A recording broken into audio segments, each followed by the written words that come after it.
Noi nu suntem astăzi în stradă pentru că noi nu vrem să înscriem manifestările noastre în șirul manifestărilor comuniștilor și acestui congres, cum se numește el, pentru că sau motivul pentru care manifestăm noi este diametral opus motivului pentru care manifestă ei. Astăzi, când în stradă totalitarii și dictatorii strigă jos dictatura, noi nu putem să...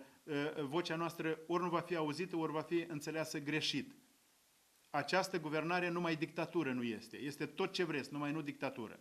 Vlad Plahotniuc, cel pe care l-am înfierat încă acum un an și jumătate, cel care la ora actuală a dat mâna cu Vlad Filat și împreună constituie esența mafiotică a acestei guvernări.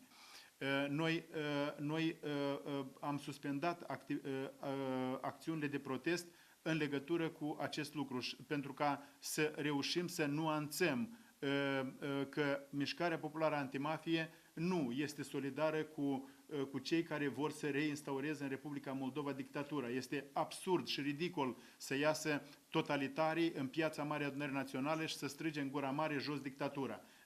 Dictatura au fost ei, ăștia sunt mafioți.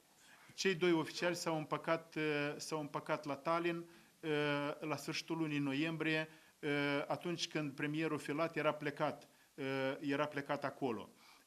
Atunci și-au bătut palma, atunci au decis că nu mai demit procurorul general, atunci au decis că începe acest spectacol ridicol prin care chipurile vor să aleagă președintele Republicii Moldova.